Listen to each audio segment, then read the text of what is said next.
नमस्कार, स्वागत है आप सभी का न्यूज अपडेट की इस बुलेटिन में। मेरा नाम है सिद्धांत त्रिपाठी और आइए रुक करते सीधा खबरों की ओर, जहां मुख्यमंत्री पुष्कर सिंह धामी ने प्रेस कॉन्फ्रेंस कर कांग्रेस की पोल खोली है।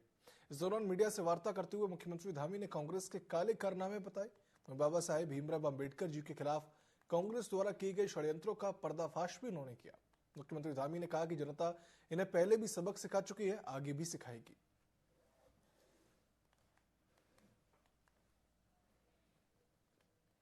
देश में विभाजनकारी राजनीति करने वाले लोग सुर्खियां बटोरने के लिए आदरणीय गृह मंत्री अमित शाह जी के संसद में दिए गए बयान के एक छोटे से हिस्से को तोड़ मरोड़ कर पेश कर रहे हैं और लगातार ये घृणित कार्य कांग्रेस पार्टी कर रही है और उन अंबेडकर जी के नाम पर कर रही है जिसने हमेशा डॉक्टर अंबेडकर जी का अपमान करने का काम किया।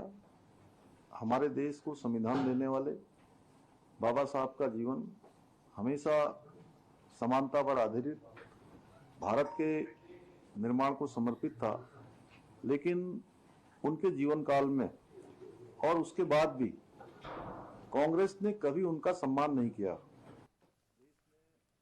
वहीं रुड़की में 27 दिसंबर को मुख्यमंत्री पुष्कर सिंह धामी के सम्मान में निवर्तमान वरिष्ठ विधायक एवं पूर्व मंत्री कुंवर प्रणब सिंह चैंपियन के द्वारा आभार सम्मान समारोह कार्यक्रम का आयोजन किया जा रहा है, जिसमें कि सीएम पुष्कर सिंह धामी शिरकत करेंगे।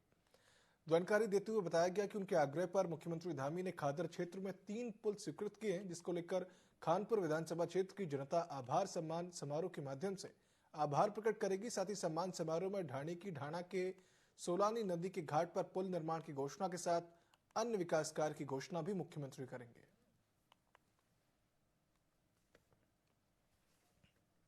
कानपुर विधानसभा एक अत्यंत पिछड़ा हुआ क्षेत्र है कि जो खादर का क्षेत्र है, जल प्लावन प्रभावित है। मैं जब विधायक बना 2002 में तो मुझे विरासत में पिछड़ापन मिला था। मैंने दिन रात मेहनत की, सेवा की, खादर का विकास किया। आदरणीय पुष्कर सिंह धामी जी हमारे युवा ओजस्वी मुख्यमंत्री बने। मैंने जून 2021 में दल्लावाला कन्या डिग्री कॉलेज, जो महारानी धर्म कुंवर कन्या डिग्री कॉलेज के नाम से है, उसका लोकार्पण मुख्यमंत्री से कराया था और 3 पुलों की घोषणा कराई थी, क्योंकि बाढ़ प्रभावित क्षेत्र है। हस्तमौली का पुल, शेरपुर बेला का पुल और वो गिद्दावाली का पुल। उनका आभार प्रकट करना चाहती थी खानपुर के विधानसभा क्षेत्र की जनता, इसलिए मैंने कार्यक्रम का नाम आभार सम्मान रैली रखा। कानपुर विधानसभा एक अत्यंत पिछड़ा हुआ क्षेत्र है कि जो खादर का क्षेत्र है। छावनी क्षेत्र में युवती के साथ दुष्कर्म करने वाले आरोपी को पुलिस ने गिरफ्तार कर जेल भेज दिया है। पुलिस के मुताबिक दिल्ली निवासी युवती कुछ दिन पूर्व रानीखेत स्थित छावनी क्षेत्र में रहने वाले अपने रिश्तेदार के घर आई थी। रविवार की रात परिजन किसी कार्यक्रम में घर से बाहर गए थे और इसी दौरान टोपी और नकाब लगाए हुए एक युवक घर में घुस आया। आरोपी युवक ने युवती को अकेला पाकर दुष्कर्म की घटना को अंजाम दिया था। युवती ने घटना की सूचना फोन के माध्यम से रिश्तेदारों और परिजनों को दी। एसएसपी देवेंद्र पिंचा के निर्देश पर गठित पुलिस की टीम ने आरोपी लांस नायक प्रशांत मेहता को गिरफ्तार करके जेल भेज दिया है।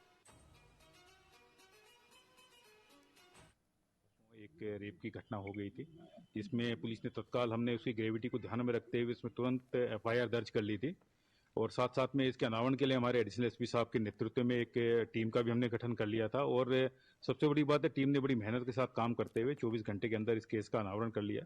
अभियुक्त को हमने गिरफ्तार कर लिया है और फिलहाल उसको मेडिकल करा के उसको जेल भेजा जा रहा है और उससे पूछताछ में उसने पूरी घटना को वो है जिस तरह से किया जो किया उसने उसको स्वीकार भी कर लिया है। फिलहाल साक्ष्य संकलन की कार्रवाई चल रही है और उम्मीद करते हैं उसमें हम सजा दिला के रहेंगे। उसमें एक रेप की घटना हो गई थी, जिसमें पुलिस ने तत्काल, हमने वहीं उत्तराखंड में निकाय चुनावों की तारीख आ चुकी है। बता दें कि निकायों में 23 जनवरी को मतदान होगा, वहीं 25 जनवरी को मतदान के नतीजे भी आएंगे। इसी को लेकर उत्तराखंड भाजपा के प्रदेश अध्यक्ष महेंद्र भट्ट ने कहा कि आने वाले 2 दिनों में सभी पर्यवेक्षकों के साथ बैठक होगी। आगे कहा कि स्क्रीनिंग में 3 नाम होंगे जिनको फाइनल किया जाएगा। उसके साथ साथ निगम के लिए पार्टी हाईकमान को 3 नामों के पैनल भेजे जाएंगे, जिस पर पार्टी हाईकमान फैसला करेगी। चुनाव के संदर्भ में जो पर्यवेक्षक है, तो उनकी हमारी बैठक है। उस बैठक के बाद हमारे 3 नाम के पैनल बनेंगे। फिर हमारी कोर टोली बैठकर प्रत्याशी की घोषणा करेगी। नगर निगम के लिए पैनल केंद्र को जाएगा। केंद्र से सहमति के बाद वहाँ से प्रत्याशी घोषणा होगी।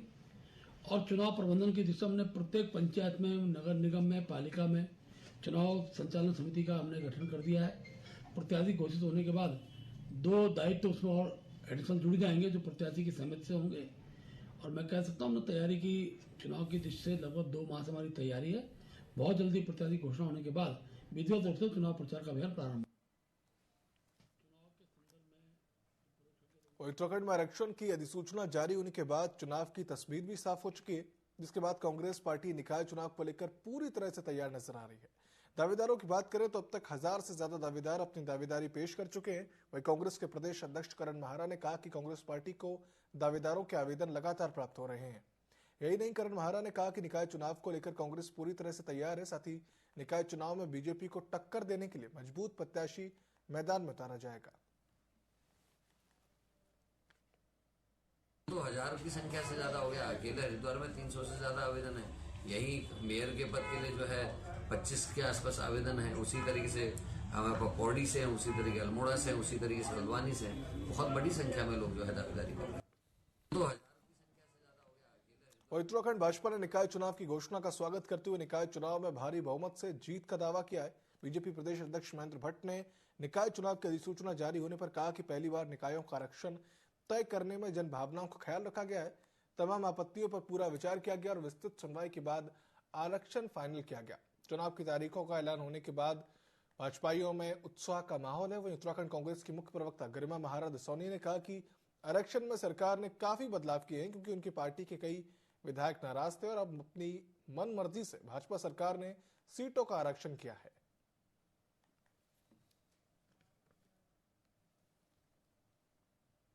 27 से 30 दिसंबर के बीच में नामांकन पत्र दाखिल होंगे। 31 दिसंबर और 1 जनवरी को नामांकन पत्रों की जांच की जाएगी। 2 जनवरी जो है उसके नामांकन वापस लेने के लिए अंतिम तिथि रखी गई है। 3 जनवरी को सिंबल आवंटन होगा। वहीं 23 जनवरी को मतदान होगा और 25 जनवरी को सभी निकायों के प्रदेश भर में नतीजे आएंगे। ऐसे में साफ दिखाई पड़ रहा है कि आपत्तियों को के बाद जो अंतिम सूची आरक्षण की जारी हुई है उसमें भी आमूलचूल परिवर्तन किए गए हैं। आज राज्य निर्वाचन आयोग ने चुनाव की तिथि घोषित कर दी है। 23 जनवरी को उत्तराखंड के सभी नगर पालिका और नगर निगमों के अंदर स्थानीय निकाय के लिए जनादेश प्राप्त होगा।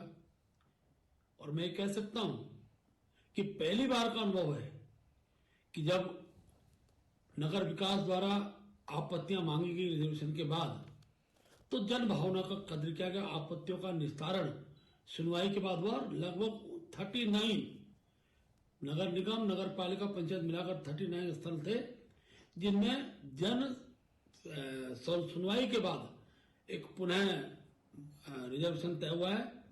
हम इसका स्वागत करते हैं और 25 तारीख को उत्तराखंड के भारतीय जनता पार्टी सभी नगर निगमों में अपना परचम लहराएगी, ऐसा विश्वास पूर्वक मैं कह सकता हूं।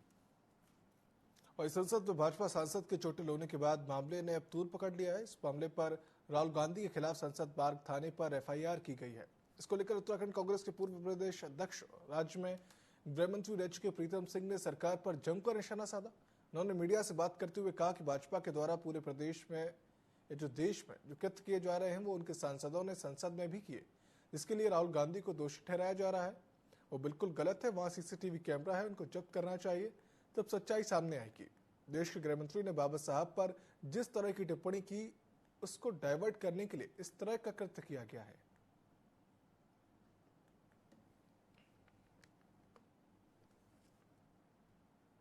उत्तराखंड में राष्ट्रीय खेलों का काउंटडाउन शुरू हो चुका है, जिसको लेकर खेल मंत्री रेखा आर्या ने राजीव गांधी क्रिकेट स्टेडियम देहरादून से प्रचार टीमों को हरी झंडी दिखाकर रवाना किया। साथ ही खेल मंत्री ने 13 जनपदों के जिलाधिकारियों के साथ वीडियो कॉन्फ्रेंसिंग कर तैयारियों की समीक्षा भी की।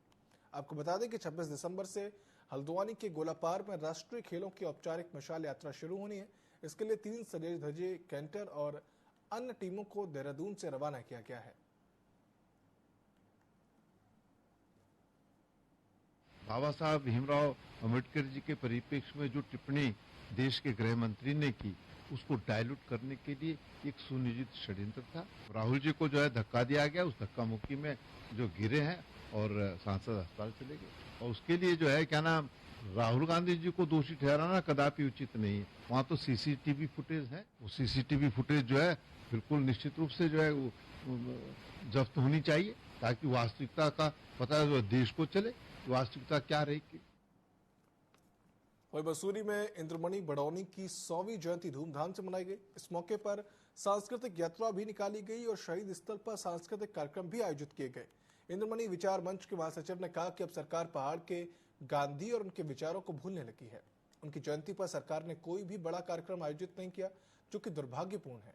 वहीं अध्यक्ष ने कहा कि पहाड़ के गांधी की प्रतिमा उत्तराखंड विधानसभा सचिवालय, मुख्यमंत्री आवास और समस्त सरकारी कार्यालयों में स्थापित होनी चाहिए।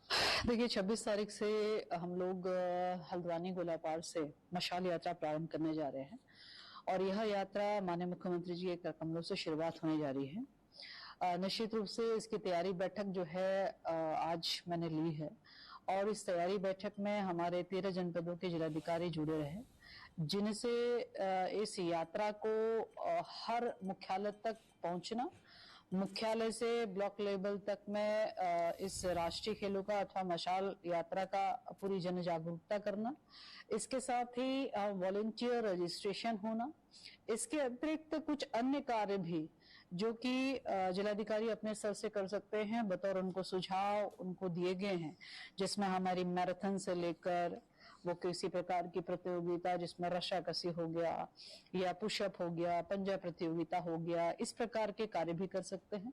इसके अलावा जनमानस को एकत्रित करते हुए निश्चित रूप से ऐसे किसी फेमस शख्सियत को भी बुला सकते हैं।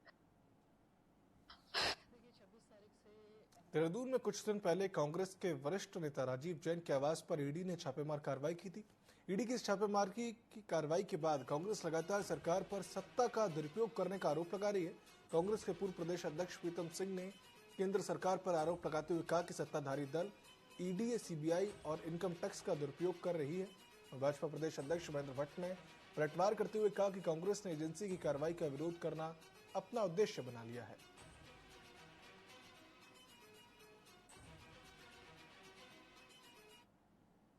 आज हमारे पर्वतीय गांधी जिन्हें कहा गया है, जिन्हें गांधी का दर्जा दिया गया है उत्तराखंड का, जिन्होंने कि उत्तराखंड आंदोलन में अहम भूमिका निभाई, आज उनकी 100वीं पुण्यतिथि है।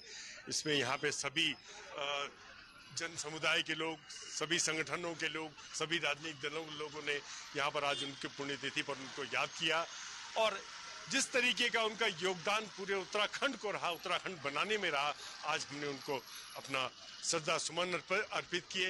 उनके लिए बीबीसी लंदन ने कहा था कि अगर गांधी को दोबारा देखना है तो उन्हें उत्तराखंड आंदोलन के अंदर इंद्रमणि बडौनी को देख सकते हैं। लेकिन हमें अफसोस के साथ कहना पड़ता है कि 29 साल हो गए उनकी डेथ को 26 साल होने जा रहे हैं।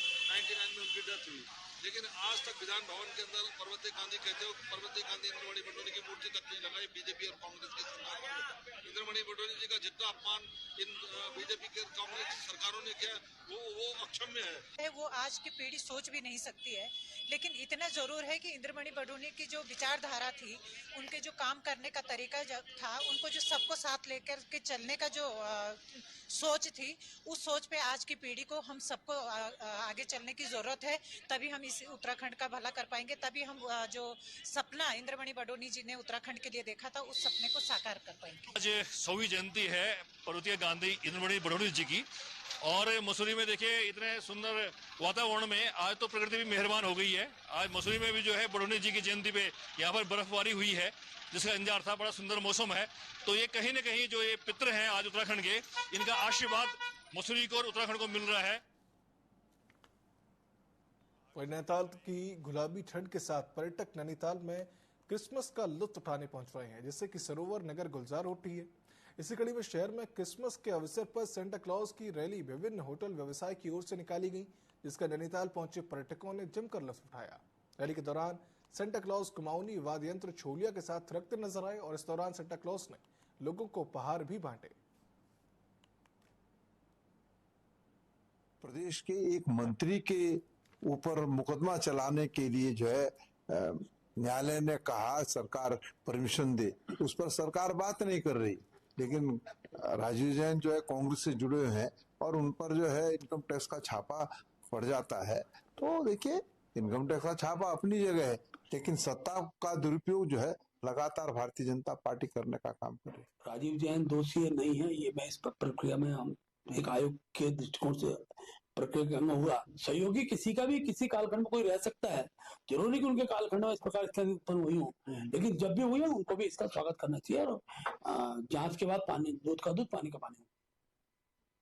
प्रदेश के एक मंत्री के ऊपर मुकदमा चलाने के लिए जो है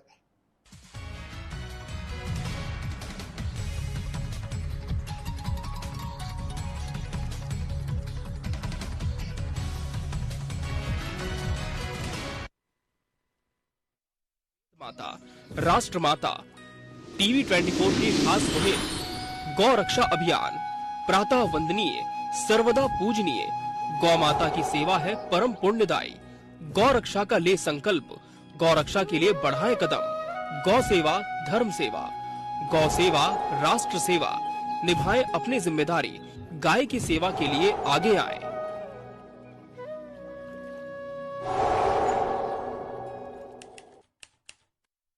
ताऊ राम राम, किस सोच में पड़ रहा है? क्या फसल वो कुछ समझ नहीं आ रहा। कोई सी फसल बोले ताऊ? यूं क्यों कर कुछ भी बोले, फसल का भाव भी मिलना चाहिए और एमएसपी भी देखनी पड़ेगी। बेराना कौन सी दुनिया में बढ़ रहा है? भाई मैं समझा नहीं। पहले अपने हरियाणा में 14 फसलों पे एमएसपी मिला करता, पर तय हर फसल के एक एक दाने की खरीद करेगी सरकार। यो देख, हरियाणा प्रदेश की सारी फसलें एमएसपी पर खरीदने का काम ये हमारी सरकार। ओ छोरे, तभी तो कहते हैं हमारा हरियाणा नॉन स्टॉप हरियाणा। यशस्वी प्रधानमंत्री नरेंद्र मोदी जी के मार्गदर्शन और मध्य प्रदेश के विजनरी मुख्यमंत्री डॉक्टर मोहन यादव के प्रयासों से पूर्व प्रधानमंत्री भारत रत्न अटल बिहारी वाजपेयी की नदियों को जोड़ने की जनहितैषी कल्पना मूर्त रूप लेने जा रही है। केन बेतवा नदी लिंक परियोजना इस दिशा में उठाया गया एक महत्वपूर्ण कदम है, जिससे न सिर्फ मध्य प्रदेश के एक बड़े भूभाग में पेयजल, सिंचाई और उद्योगों के लिए पानी की उपलब्धता बढ़ेगी, बल्कि बुंदेलखंड क्षेत्र की सूरत और करोड़ों लोगों का जीवन बदलेगा। देश की पहली केन बेतवा नदी लिंक परियोजना का भूमि पूजन एवं शिलान्यास पूर्व प्रधानमंत्री भारत रत्न अटल बिहारी वाजपेयी की 100वीं जन्म जयंती के अवसर पर 25 दिसंबर 2024 को छतरपुर के खजुराहो में माननीय प्रधानमंत्री जी के शुभ कर कमलों से होने जा रहा है। आइए इस अभूतपूर्व कार्यक्रम के साक्षी बने।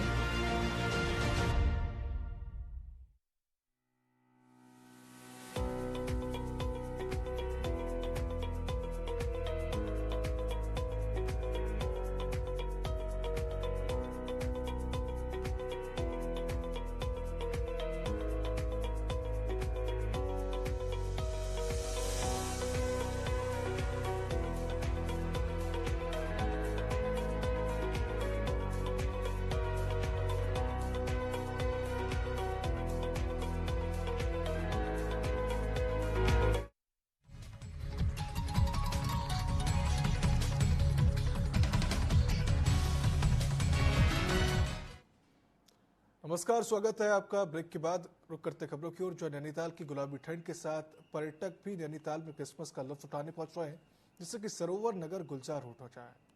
इसी कड़ी में शहर में क्रिसमस के अवसर पर सेंटा क्लॉज की रैली विभिन्न होटल व्यवसायी की ओर से निकाली गई, जिसका नैनीताल पहुंचे पर्यटकों ने जमकर लुत्फ उठाया। रैली के दौरान सेंटा क्लॉज कुमाऊनी वाद्य यंत्र छोलिया के साथ भी थिरकते हुए नजर आए। इस दौरान सेंटा क्लॉज ने लोगों को उपहार भी बांटे हैं। हम सब यहाँ पर दिल्ली से नैनीताल में सेलिब्रेट करने आए हैं Christmas, a day which is celebrated with lot of positivity which marks the first start of new year. अचानक एक सरप्राइज मिला मॉल रोड पर, और ये सरप्राइज इतना बढ़िया था कि इसने हमारा यहाँ आना, जिसे कहते हैं, उसमें चार चांद लगा दिए। क्रिसमस का सेलिब्रेशन दूसरा मेरी डॉटर का बर्थडे भी 25 दिसंबर को होता है, तो really I am very happy. वैसे मेरी wife he belong to Bhowali, हम लोग नैनीताल के ही हो गए हैं, लेकिन ये नया सरप्राइज मुझे पहली बार देखने को मिला। Really so wonderful of it. Thank you all of you. Thank you. Enjoy कर रहे हैं, बहुत अच्छा लग रहा है कि हमारी होटल से रैली जाती है मॉल रोड तक। हम सभी लोग स्टाफ एंजॉय करते हुए जाते हैं। हमारे साथ हमारे बाकी कलीग भी है जो वहाँ पे छलिया डांस करते हुए आ रहे हैं, तो बहुत उत्साह है हम लोगों के बीच में क्रिसमस को लेके। ये साल खत्म होने जा रहा है, नया साल शुरू होने वाला है, तो बस इसी की खुशी मनाते हुए। देखिए, जैसे क्रिसमस में हर साल हम करते आए हैं, हमने ये क्रिसमस परेड हर साल हमारी निकलती है और आज भी हम उसी एक्साइटमेंट के साथ निकाल रहे हैं। उसके बाद कल क्रिसमस का कैरल सिंगिंग होगी और गैला डिनर का आयोजन किया गया है। तो बहुत सारे गेम्स हैं, मैजिक शो है, पपेट शो है, इस तरह की चीज़ें हम करेंगे। उसके बाद न्यू ईयर पे भी हम जैसे छोलिया डांस के साथ ही हम वेलकम करेंगे हर गेस्ट। देहरादून पुलिस और प्रशासन ने क्रिसमस और न्यू ईयर के लिए फुल प्रूफ तैयारी का भी दावा किया है। एसएसपी अजय सिंह ने बताया कि सुचारू व्यवस्था के लिए drone unit, smart city unit, crane unit और जीपीएस यूनिट भी बनाई गई है। इसके अलावा शहर में कुछ बैरियर लगाकर वाहनों की चेकिंग करने के निर्देश भी दिए गए हैं। उन्होंने बताया कि सभी अधिकारियों को अलर्ट रहने को कहा गया है। वही पर्यटकों से अपील की गई है कि नियमों का पालन जरूर करें।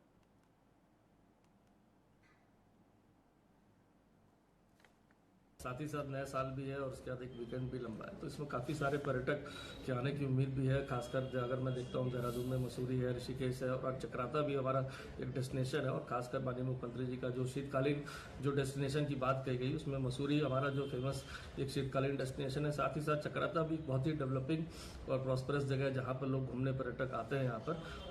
और जिस तरह से अभी फोरकास्ट की बात चल रही मौसम विभाग की, जिसमें एक बर्फबारी की अंदेशा भी है या मौसम के जो अनुमान है, तो पर्यटकों से ये अपील रहती है कि जब भी वो इस तरह की यात्रा पर आए तो एक बार मौसम विभाग का जरूर चेक कर लें, जिससे कि वो अपनी तैयारियों से आए। यहाँ पर तैयारी से आने से अच्छा रहेगा। और सारी व्यवस्थाएं पुलिस द्वारा इस बार और बेहतर की जा रही है। खासकर मसूरी और शीतकालीन जो डेस्टिनेशन हमारा चक्राता है, वहाँ पर हमने हेल्प डेस्क भी बनाई है, जिससे कि जो हमारे टूरिस्ट आने वाले हैं उनको कोई दिक्कत भी ना आए।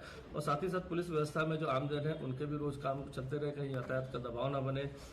कुछ डाइवर्जन पॉइंट्स बनाए गए, इसीलिए भी अपील रहती है जो भी हमारे टूरिस्ट हो, चाहे लोकल टूरिस्ट है चाहे बाहर से टूरिस्ट आ रहे हैं, वो पुलिस की जो देहरादून पुलिस की ऑफिशियल वेबसाइट है उसको जरूर एक बार फेसबुक पर देख लें, जिससे कि कोई अगर डाइवर्जन पॉइंट है या यातायात में कहीं हमें आवश्यकता लगती है कि हम कहीं से डाइवर्ट करेंगे तो एटलीस्ट वो उनकी नॉलेज में रहे।